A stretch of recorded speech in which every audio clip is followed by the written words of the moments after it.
광야 생활 9번째 순종에 대해서 함께 여러분과 하나님의 은혜를 본문을 중심으로 나누고자 합니다.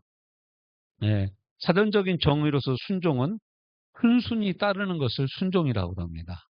순순히 따르는 게 순종이에요. 이름이 유순인데 유순하지 않고, 이름이 순순인데 순순하지 않은 사람들이 많아.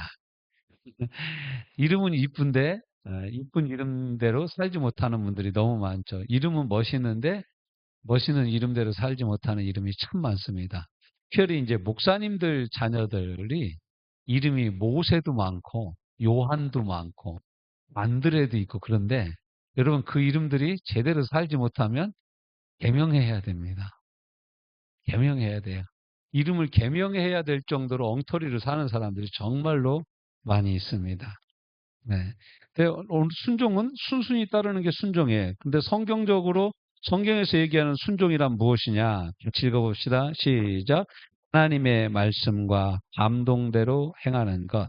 말하는 사람의 권위에 복종하며 그 명령을 준행하는 사람. 이런 사람들을 순종하는 사람이라고 그래요. 민수기에서는 이스라엘 백성이 2년여 훈련 후에 지금 이제 드디어 가데스 바네아에서 가나안 땅에 입성하기 전 마지막 훈련을 받는데 순종할 것이냐 불순종할 것인가. 가서 온 땅을 탐지했어요. 40일 동안. 탐지해서 보고 이스라엘 백성들이 내린 결론은 뭐냐면 땅은 거주민을 삼키는 땅이다. 만만치 않은 땅이라는 거예요. 그리고 그 땅에 거주하는, 산지에 거주하는 사람들은 다 거인이다. 그 사람들과 우리의 체격을 비춰보면 그 사람들은 거인이고 우리는 메뚜기다. 이걸 이제 다른 말로 표현하면 메뚜기 신드롬이라고 그래요. 메뚜기 신드롬. 여러분, 세상이 커 보이고 내가 메뚜기처럼 작아 보이면 그건 믿음이 없는 겁니다. 여러분, 믿음은 내 안에 있는 게 아니라 나를 구원하신 하나님께 있는 거예요. 할렐루야. 여러분, 항상 믿음이 없다, 저는 믿음이 약해요 말하지 말고 나의 믿음의 근원이 누구인가를 항상 생각하시기 바랍니다. 우리가 믿는 분은 하나님이세요. 전지전능하신 하나님이세요. 어디든지 계시는 하나님이세요. 못할 일이 전혀 없으신 하나님이세요. 여러분, 주일학교 여러분 그 복음성가 기억나십니까? 내 하나님은 크고 힘 있고 능히 있어 못할 일 전혀 없네. 짠짠. 하는 사장 있죠. 저 산들도 그의 것, 벌들도 그의 것, 골짝도 그의, 별들도 그의 솜씨. 짠짠 나가잖아요. 그런 것처럼 이 하나님께서 못하실 일이 전혀 없으신 분이세요. 그러니까 여러분, 내가 못한다라고 하는 건 맞아. 내가 힘이 없다라고 얘기하는 건 맞고, 내가 약하다라고 말하는 건 맞아. 내가 병들었다고 얘기하는 건 맞아. 그런데 그냥 병들은 것에서 약한 것에서 주저앉으면 그건 진짜 믿음이 없는 사람이에요. 진짜 믿음이 있는 사람은 그런 때 하나님을 바라보는 거예요. 나 이렇게 연약한 나라도 들어서 강한 자를 부끄럽게 하실 수 있는 하나님. 병든 나라도 주님이 고쳐서 건강한 자를 부끄럽게 하신 하나님. 우리는 그 하나님을 믿습니다. 많이 배우지 못하고 지혜롭지 못한 나라도 기도하면 지혜를 주셔서 배운 자들을 부끄럽게 하신 하나님, 우리는 그 하나님을 믿습니다. 우리는 그 하나님을 믿는 거예요. 그 하나님의 말씀을 믿고 하나님의 신실하심을 믿는 거예요. 어제나 오늘이나 영원토록 변함없고 신실하신 하나님을 믿는 것이 우리 믿음의 내용이라는 거예요. 믿음의 주인은 예수 그리스도요. 믿음의 내용은 예수님의 말씀인 거예요. 그러니까 여러분, 믿음 없다라는 표현은 뭐예요? 내가 예수님을 못 믿고 있다는 거예요. 내가 예수님을 모르고 있다는 거예요. 내가 하나님이 누구신지 모르고 있다는 거예요. 알면 믿는 거예요. 할렐루야. 여러분, 알고 믿고 나를 바라보고 믿지 않고 나의 믿음의 대상 되신 하나님을 믿고 하나님이 하신 말씀을 믿으시기를 주님의 이름으로 권면합니다. 그래서 민수기에서 이제 불순종한 10명이 나옵니다. 그리고 60만 군인이 있는데 이 군인대 순종한 사람 성인 2명입니다. 여호수아하고 갈렙. 그리고 이 사람들이 저 어린 자녀들이 어떻게 가나안 땅에 들어갈 수 있겠냐. 이제 20살 미만 청소년들. 이게 미학자들이죠. 어떻게 보면. 쟤들이 어떻게 가나안 땅에 들어가겠자라고 얘기했던 사람들은 가나안 땅에 들어가고 20세 이상으로 군인으로 계수됐던 60만 명 넘는 사람들은 다 죽었어요. 몇 년 동안? 40년 동안 광야에서 다 죽는 거예요. 하나님 무서우신 하나님이에요. 40일 동안 탐지하고 돌아와서 불평불만하고 나 우리는 죽겠어요. 못 가겠어요 하니까 하나님이 그러면 내가 그 하루를 1년으로 계산해서 40년 동안 광야에서 너희를 내가 다 묻어버리겠다. 광야에서 다 죽었어요. 광야에서 모래에 다 묻히고 다 죽은 거예요. 예. 그래서 이 순종의 동의어를 요한복음 3장 36절에서는 믿음이라고 그래요. 믿는 것이 순종하는 것이다. 그러니까 여러분 순종은 나를 바라보고 하는 것이 아니라 하나님을 바라보고 하는 거예요. 우리가 순종을 내가 하려고 그러면 얼마나 억지스러워. 아우 안 믿어지는데 이거 믿는다고 얘기해야 되는 거야. 이렇게 되는데 하나님을 바라보고 하나님이 하신 일을 노래하고 찬양하고 하나님의 성품을 생각하면 능히 믿고도 남는 줄로 믿습니다. 그래서 순종의 이유와 불순종하는 이유가 뭐냐? 거기 써놨죠? 이해와 오해의 차이다. 순종하는 이유는 뭐예요? 읽어봅시다. 시작. 하나님이 어떤 분인 것을 알기 때문에 순종한다. 왜 순종을 요구하실까? 아는 만큼 순종하는 거예요. 그래서 하나님이 얼마나 좋으신 분인가를 알으니까 하나님이 말씀하신 대로 순종할 수 있는 겁니다. 신뢰하는 것만큼 그래서 순종하는 거예요. 헌신하고 위탁하고 사도 바울이 디모데후서 1장 11절 12절에 거의 기록되어 있죠. 같이 읽어봅시다. 시작. 내가 이 복음을 위하여 사도와 교사로 세우심을 입었노라. 그로 말미암아 내가 또 이 고난을 받되 부끄러워하지 아니함은 내가 믿는 자를 내가 알고 또한 내가 의탁한 것을 그날까지 그가 능히 지키실 줄을 확신함이라. 여러분 디모데후서는요 바울의 마지막 유서와 같은 서신서였어요. 그런데 그 마지막 유서 같은 편지를 쓰면서 바울이 하는 얘기가 뭐냐면 나는 내가 신뢰하는 자를 안다라는 거예요.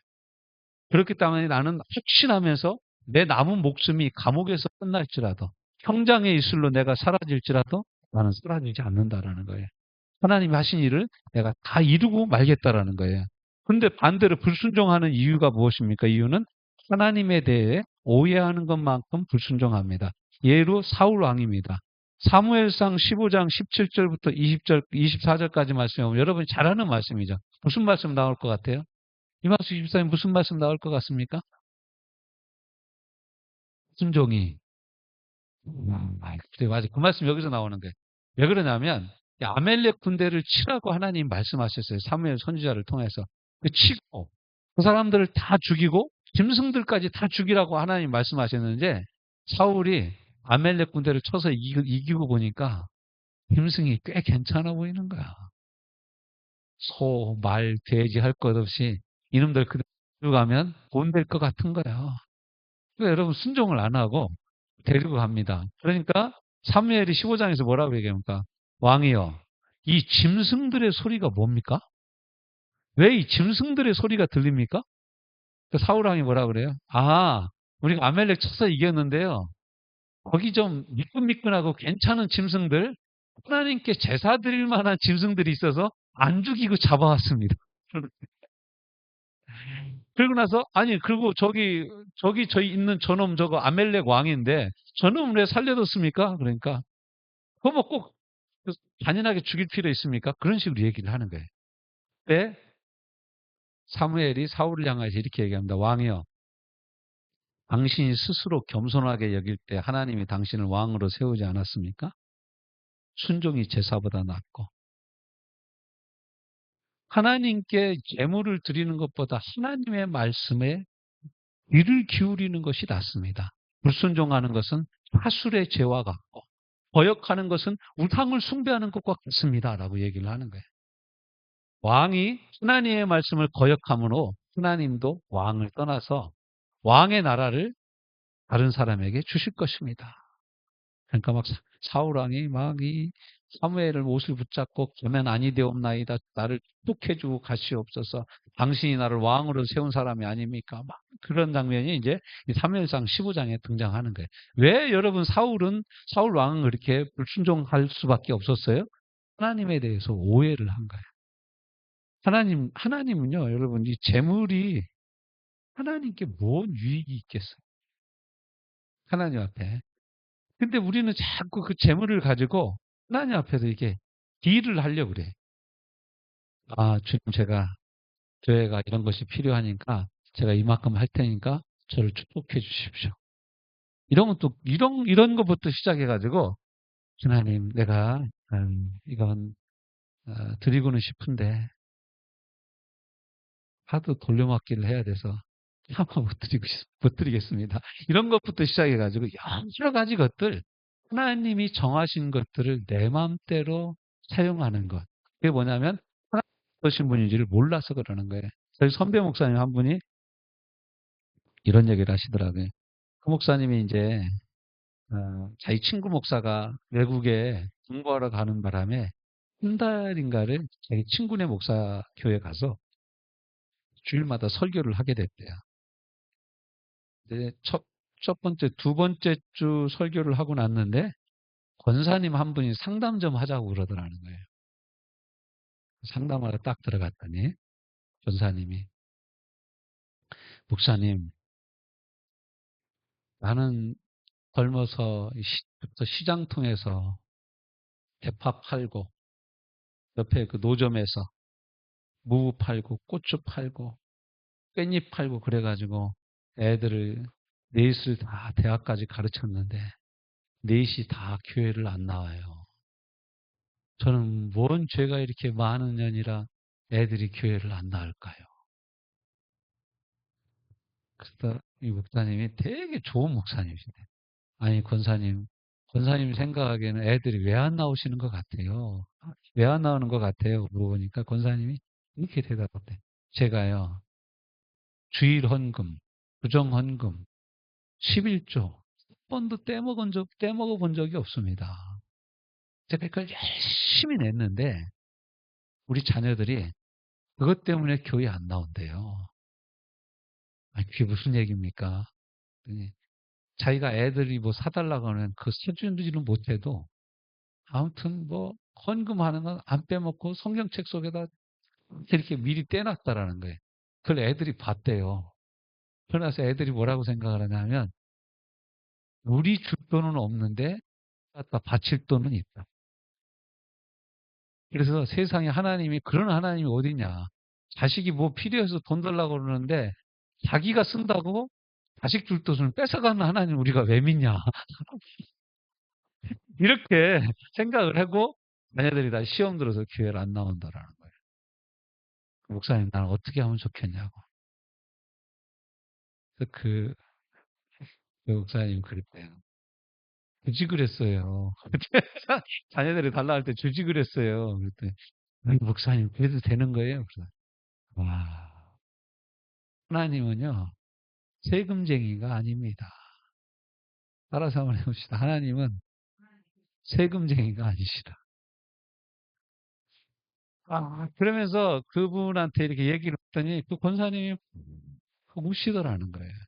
그래서 나는 어떻게 하면 좋겠냐고 기도하고 자녀들 찾아가서 그때 정말 미안했다고.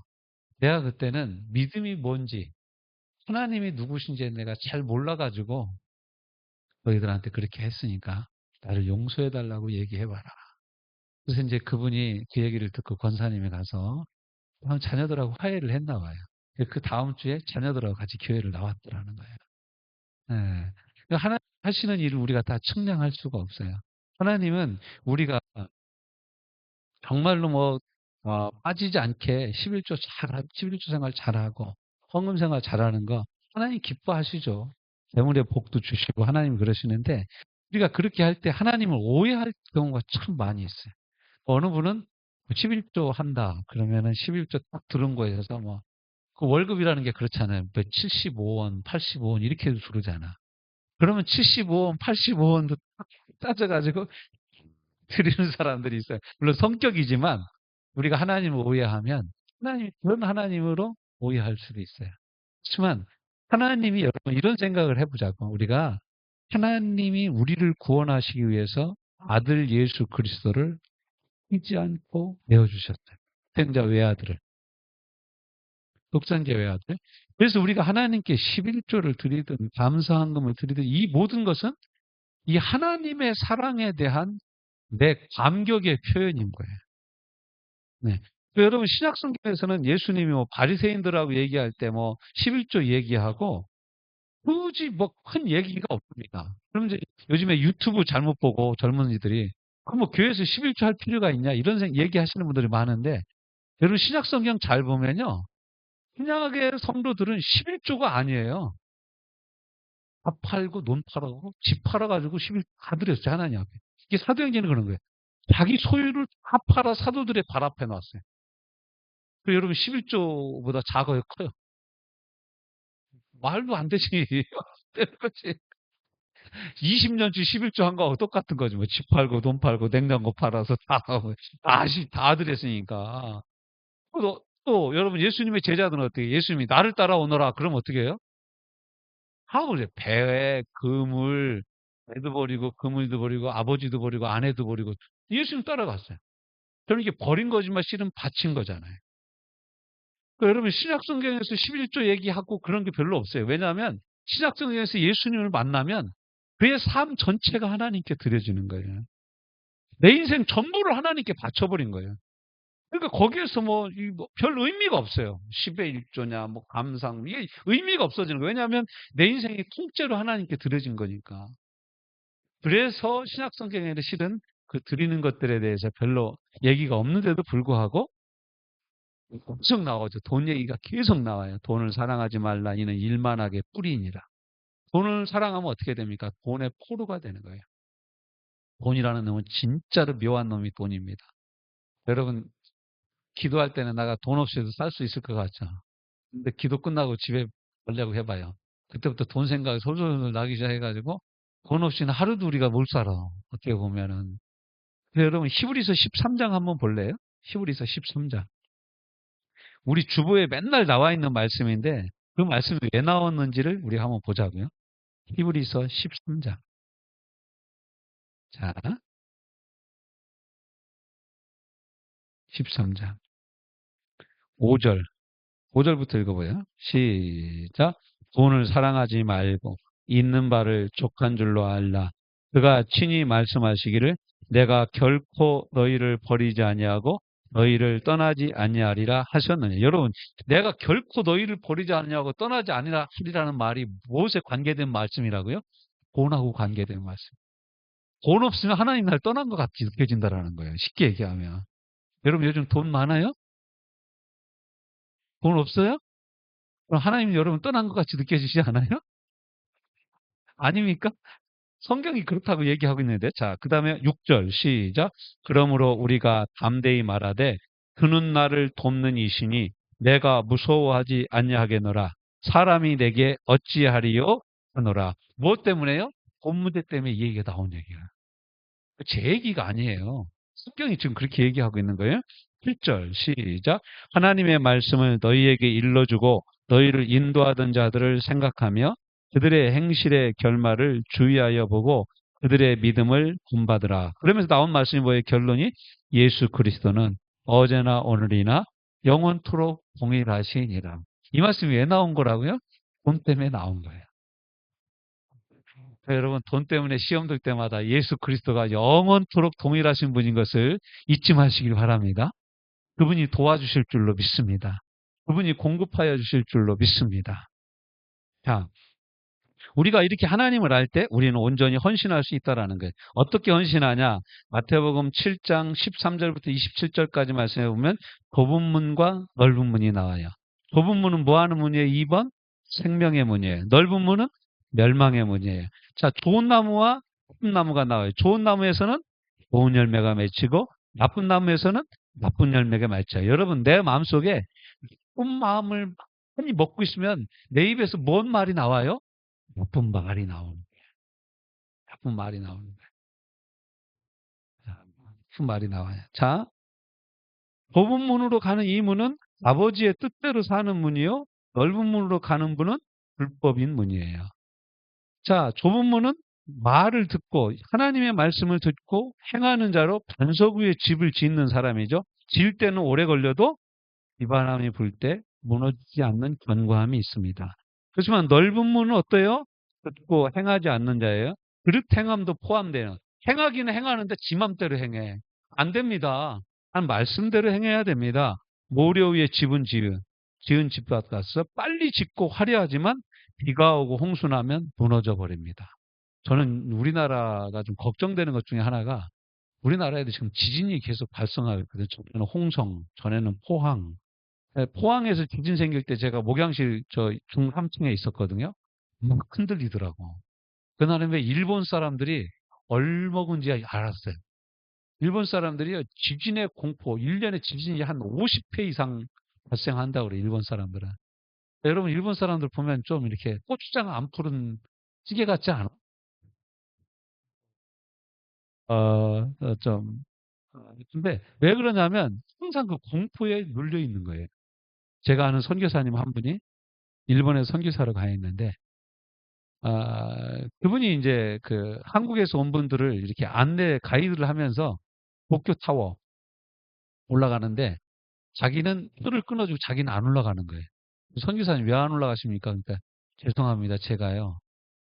일본에 와서 지진을 한 50번 이상 겪으니까 높은 데 올라가면 공황 증세가 발생을 해가지고 올라갈 수가 없습니다. 그래서 목사님들이 아이고 선교사가 공황 증세가 있어서 어떻게 선교를 하냐? 그건 안 살아본 사람은 말을 못 하는 거예요. 정말 공포스러운 거예요, 지진은. 어떻게 내가 해볼 새도 없이 막 흔들리는 거잖아요. 땅이 흔들리는 거잖아요. 흔들리기만 하면 괜찮게 이거 막 무너지고 깔려서 죽고 이런 것들이 계속되니까 결론은 뭐냐면 들은 대로 100% 순종하는 것이 참 순종이고 이는 계속되는 그리스도인의 삶의 습관이라는 거예요.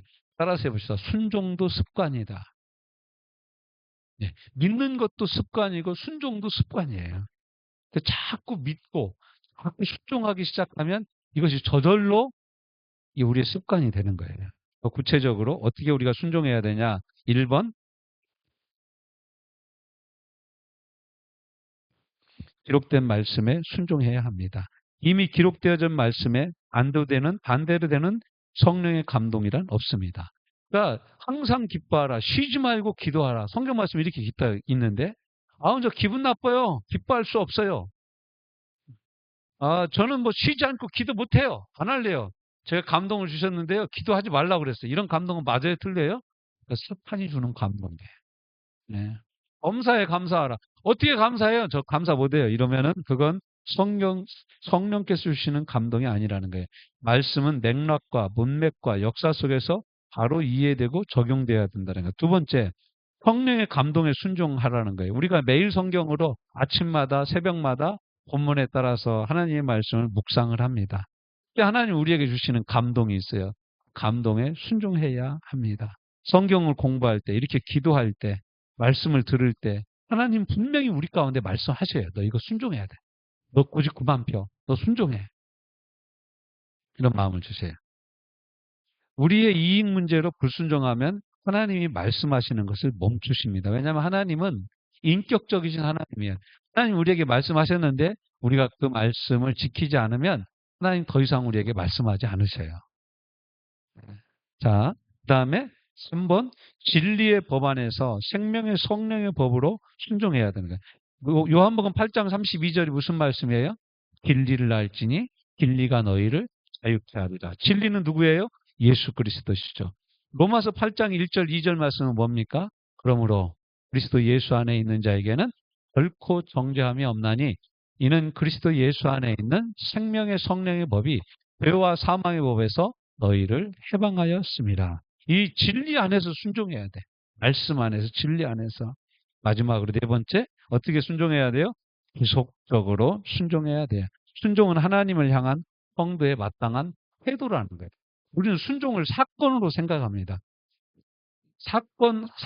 사건이 닥칠 때마다 순종하려고 그래. 그러면 늦어요. 하나님의 말씀과 하나님 앞에서 순종하려 하면 어떻게 되냐? 내 태도 자체가 하나님께 순종하려는 태도를 항상 가지고 있어야 되는 거예요. 그러면 순종이 쉽습니다. 여러분 그 기아 태태 타이거즈죠 전에 태태 타이거즈의 이종범 선수 여러분 아십니까? 유격수로 활동했던 대한민국 최고의 유격수였죠. 그분이 이제 인터뷰하는 걸 제가 한번 TV로 본 적이 있습니다. 어떻게 그렇게 마이너스성, 쭉 빠질 만한 공들을 이렇게 다이빙 캐치해서 잘 잡고 일루수에 공을 이렇게 잘 던집니까? 그랬더니 이 이정범 선수가 얘기해. 자기는 서서 가만히 있어 본 적이 없대요. 유격수 자리에서 가만히 이렇게 서서 공을 기다려 본 적이 없대. 자기는 항상 다리를 움직이고 있었대. 남들보다 한 박자 빠른 거예요. 공이 오는 방향으로 빨리 한 번 더 움직이는 거예요. 마치 우리가 순종이 태도라고 할 때 하나님 앞에 이 태도를 가지고 있는 사람이 하나님 앞에 제대로 순종할 수 있습니다. 순종도요, 기회가 있거든요. 근데 그 기회에 제대로 순종하면 하나님이 그 다음에 예비하신 은혜를 부어주셔요. 그 다음 계단으로 올라가요. 그 다음 계단으로 올라가고 그 다음으로 올라가는, 그 위로 올라가는 은혜를 베풀어 주시는 줄로 믿습니다. 오늘 이 말씀 듣고 순종하기로 헌신합시다. 시간 함께 한번 우리 말씀 기억하며 통성으로 기도하는 시간 갖도록 하겠습니다.